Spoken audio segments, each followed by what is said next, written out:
And now here's part 2 of our episode. Okay, as you were, what are the few things that you would like to bring up to us? Oh boy. So this musically, the song is such a slow burn. Mm-hmm. It starts just the guitar and a little bit of singing and a little bit of drum machine. And it sort of just builds and builds and builds and builds until it's this really kind of like thundering anthem. And she's really belting at the end.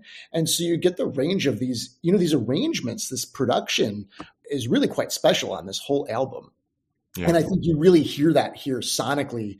The way this swells, I think, is so powerful, and it really catches you. And the range of her singing, that she can sing a simple kind of quiet line, and it really captures you. But then she can belt, and it's thrilling. The lyrical subject matter, Sarah was inspired by the story of a woman whose husband was dying of AIDS. And so the song is about the wife caretaking for the man as he is struggling and suffering and maybe reaching his end, but maybe holding on, but also knowing that this is going to hurt like hell. I always love a lyric that has such a strong pronouncement as this is going to hurt like hell. And I love the story, and I love the point of view. And I think in Sarah's music, and that this is continued, I think, one thing I love about it is that you get kind of caretaker characters. So you get romantic and non-romantic love.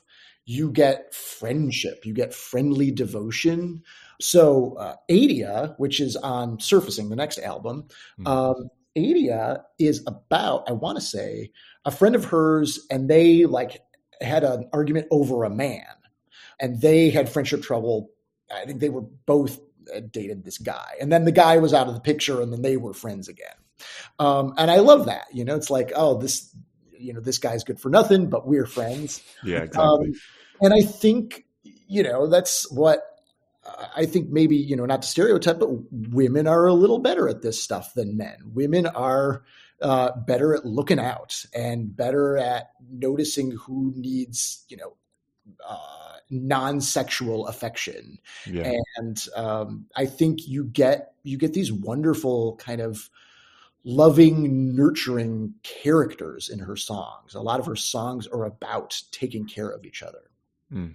There's also, I think, this particular song, Hold On, if I'm the Freedom Sessions version of this is also quite good, which, I mean, I'm not sure what the Freedom Sessions are from. I don't know what she was seeking freedom from, but it was the collection of live. I don't think it was live. It was just everything was acoustic. I just know that it came in one of my BMG shipments, so I'm not. I can't remember her.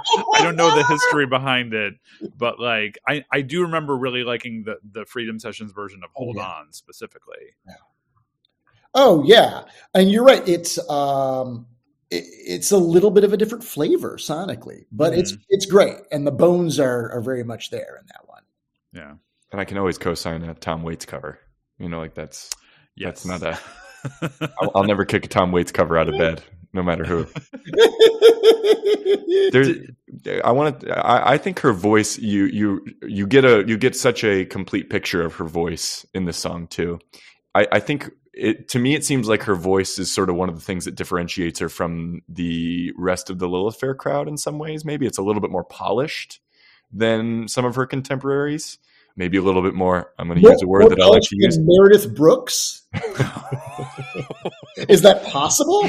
Well, zing. Yeah, fair enough. But the thing is I wonder why, why is she not considered a voice on the level of a Celine Dion, or is she? Do you think she is? Do you think that's her reputation, is as a voice, quote unquote, capital V? I don't think it is. And I don't have an immediate argument to back that up. Mm-hmm. I mean, she became so well known for I think three things. One, the biggest one, the fact that she started Lilith Fair, and so that just was with her the whole to the point that I think people didn't even she also makes music, but she's the Lilith Fair person. Second, I think she was known for the song "I Will Remember You," which was played at every single high school prom and for a good portion of the 90s and possibly even into the early 2000s. And probably funerals too, right? Yeah, maybe. Yeah. And third, for being the voice of tons of shivering dogs and cats across America. And I think that's what she's become known for, which is a shame because, she does have a substantial body of work, as one might say. Ding. Well, I think the kids call that becoming a meme, is what the kids call that nowadays, is that she's become a meme of herself. I don't know. I can't speak for what the youths would say about that. I don't know. There's all sorts of parlance that you probably have a better view on than we do, Tim. But I think you're right that maybe that's distracted from the work itself. I don't know. But can that be helped? All of that stuff is in line with who she is and is in line with what the songs are asking for. How much of a joke do you think Sarah has become, Tim? Oh, well, I don't think she's all that famous now. Okay. And so, she sort of had this ascent in the 90s, and with surfacing, she had those couple of years where she really was a very famous person. Yeah. And sold a lot of records. And the couple things she did after that, sold really well. And there was a live album that was really successful. And obviously Lilith Fair. God, those Lilith Fair lineups. Ooh, holy cow. Every time we scroll through, I'm like, Jesus, that would have been fun. Yeah. And those Lilith Fair finales, I've watched a bunch of those on YouTube where it's like, oh, sure, let's have Ann Wilson, just roll on out here next to Tracy Chapman and Fiona Apple. Great. And let's all sing. Yeah. Okay. So I think Sarah McLachlan has really, she's not a huge star anymore. She's beloved among the people who love her, and she has a lot of fans. So the concert I went to was packed, and I think she has a core of fans who really, follow everything she does. But I think she'd readily tell you, oh yeah, I'm not particularly famous anymore. I would be surprised if any of my students know who she is. But it's important to remember how quickly these kind of cultural cycles change and evolve. I was talking to my high school students about the Grammys last week, and what emerged was that 0 of my students care about Beyonce. Really? Yeah. Wow. Yeah. Who do they care about? They care about Billie Eilish. Okay. A lot of them are into Doechii. A lot of them are into Kendrick. Yeah. A lot of them are into Sabrina Carpenter. A lot of them are, because there's this new generation of stars, right? Mm-hmm. So they don't care about, Beyonce or Lady Gaga. Damn. Let alone somebody like Madonna, who is probably the second most successful celebrity in human history, but they don't know who she is. Wait, who's the first? I mean, it pains me to say it's obviously Donald Trump. I thought you were going to say Jesus Christ. Yeah. Oh, well, okay. I mean, I suppose.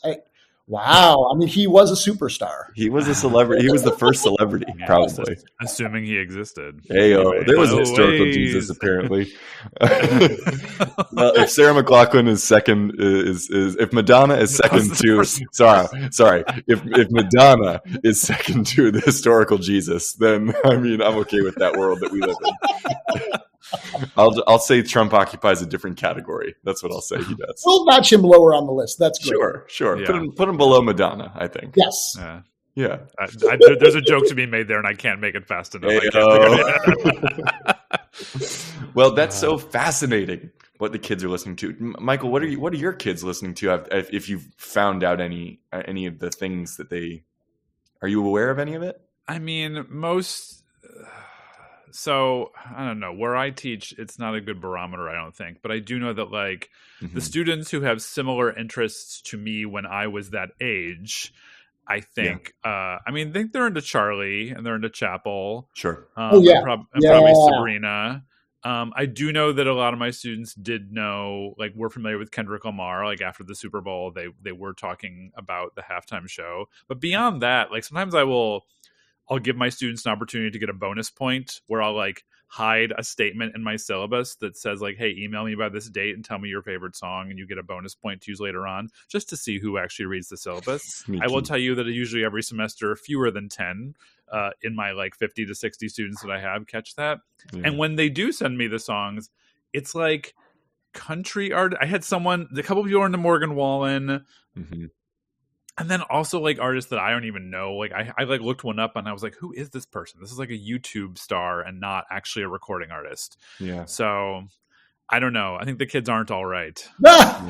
Well, but what's great about, there are a lot of things that are bad about how diffuse the culture is now, mm-hmm. and streaming services and such. But one thing that's great is you can hear anything, anytime. Truly. Mm-hmm. And so I do have a lot of students who like Nirvana. Mm. And they have been coming back around. Like, and are, one of my guitar students was learning Creep by Radiohead the other day. And so who's that band? Oh, you don't work with a fan of that. I don't. Yeah. So Michael, you might have to tell me about Radiohead later. We'll do that off recording. Oh yeah, offline. Yeah.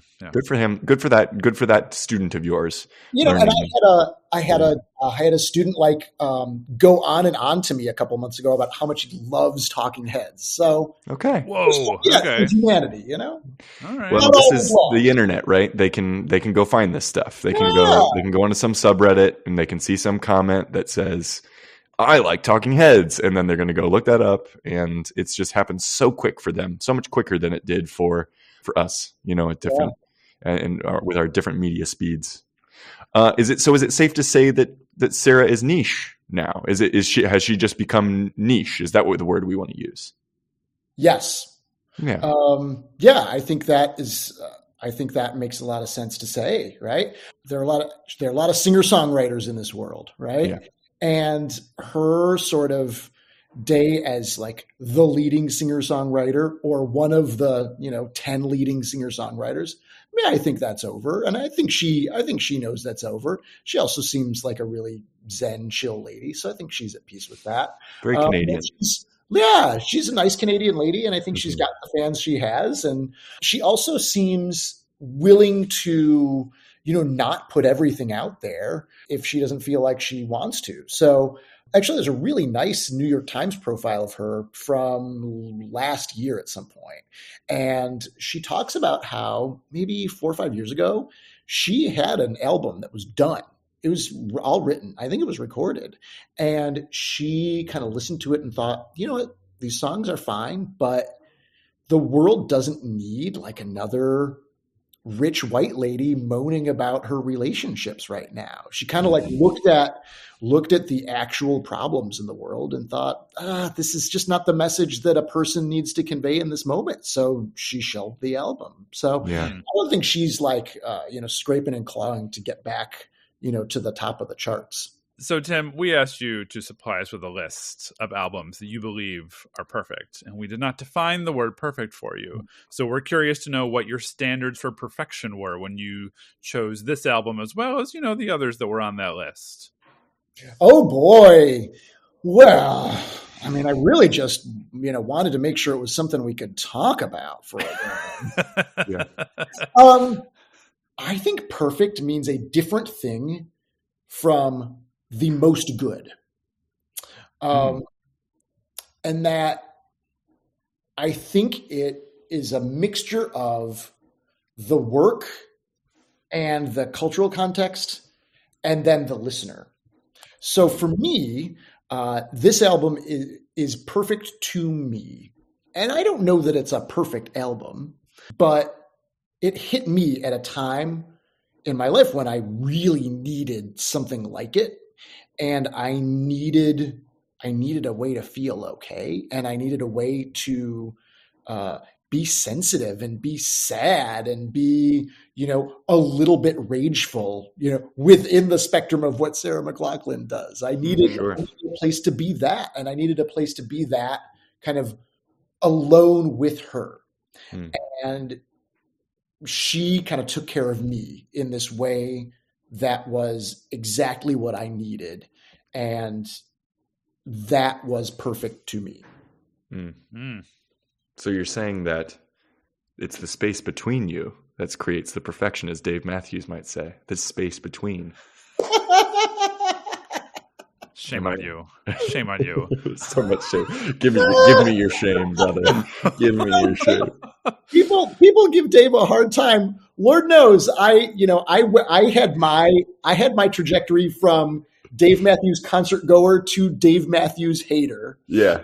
So did I. I've come back around, by the way. I have accepted him for what he is. And Dave has been, in this kind of like political and cultural moment, Dave has been courageous and correct about a lot of big stuff. Yeah, dude, he gets it. Apparently, who knew? He gets it. He's come a long way from dumping his RV's reservoir of shit into the Chicago River. So we can all learn from our mistakes, can't we? I like the way you put that, Tyler. Like it seems like he has the buckets. He basically did. Walking the river in flip flops in a robe. He comes out there in his bucket by bucket. Well, there is so much to say about Dave Matthews that we are going to. Hey, there you go. But this is a serious podcast, Tim, and we have serious business to take care of. And so, Tyler, I'm going to suggest that we move to the deliberation phase. We're gonna get it. We're gonna get it right. I think we did the second time we ever tried to say it at the same time, but it was lightning in a bottle. Also, too, I think when we say it over Zoom and then we listen to the recording, we're actually more in sync on the recording than we are. That's true. So anyway, who knows? In any case, Tim, it's time for us to deliberate your case. I'll jump in first. Showing my cards here. You and I had already talked about this album on the Instagram DMs beforehand, so I already knew what sort of story we had going into this. I will say that it's always fascinating to me what answer people are going to come up with for our final question regarding the standards for perfection, because I think we've done enough of these episodes now. We're approaching 100 that they repeat a lot, and I think that the sort of triangulation thing that you were getting at in terms of what makes it perfect was something I hadn't quite thought of it that way before, graphically, if you will. The way you've put that, and so I think that that stuck with me. Obviously, the fact that you agree that this is the superior album over Surfacing, even though there are some bangers on Surfacing. Yeah. I used Sweet Surrender as a intermission song for the Laramie project that I directed in the fall. Solid. Because it was playing at the time period and it felt like the right sort of tone for the show. God, you're good. So I mean, you had already won me over, so I'm gonna punt this one to Tyler and see what he has to say. Yeah, I mean, it's really I'm as I said, I'm pro Sarah McLachlan. This Sarah is, and I'm going to talk more about this on this week's episode of Back to One. So definitely tune in on Friday for a little mini segment from me solo talking about my relationship with Sarah McLachlan. But to give a little insight into that, it's like this is a emotional skeleton key. In some ways, some music, especially singer-songwriter music, especially femme singers, they have a way, and I think this point you made about the caretaking, right? This point you made about that instinct to tell stories in which the caretaking type relationships are rich and complex and have shades and complications, and they're not straightforward heterosexual love stories all the time. Of course, there is space for that, but I think what she manages to do on this album, and I think you put it so well, is make that well for that sad boy, right? Like make that space, in which you can be that. And it's a very affirming thing. It's a very essential thing that we have albums like this that aren't so in your face and so telling you how to feel about them, that there's just sort of like this purely emotional, raw kind of subgenre of singer-songwriter, if you will. And I think Sarah at the height of her powers, Mackers at the height of her powers, really did accomplish that. And this thing you said about a perfect album being a different thing from the most good. I'm going to remember that one. That's also a hallmark of these conversations that we're having. Somebody saying, well, you could make an argument that surfacing is more good, but this is perfect in its context.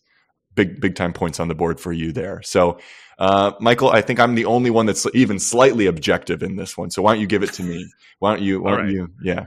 Okay, well, Tyler, you have heard Tim's case. I have. You have fumbled down the rabbit hole. That one was bad. Good try. Good effort. You've heard Tim's case.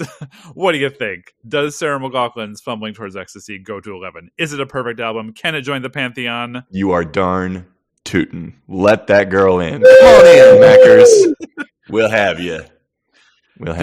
We've had a string, Tim. I mean, I know you haven't heard the other episodes this season, but I don't know how this happened. I think we have now reached the end of a string of all female artists that we have like several episodes in a row that we have now put into the pantheon, and now finally Queen Lilith herself. Queen Lilith Fair. I'm one of my deepest sorrows is that I never went. Actually, you're probably too young, right? I never went. No, yeah, we were old enough, and it happened 10 minutes from my house. No shit. Why didn't you go? I was afraid that it was too gay. Honestly, damn. Yeah. I feel like that's a thing that needs to come back, and they tried to reboot it, but you can't do it as a tour. It needs to be a one city thing. Yeah. It feels like that could be done. But totally also, could. There's that, like Brandi Carlile has that thing because doesn't she have like a compound now or a city or a private island, a bunker in the Rockies. Brought Tanya Tucker to her private island. I'm glad you invoked her. I think Brandi needs to coordinate that because Brandy's the one that got Joni out of retirement, right? Yes. And so if another Canadian queen, like we need to get her on that Lilith Fair reboot. Yeah. I think she's the one probably.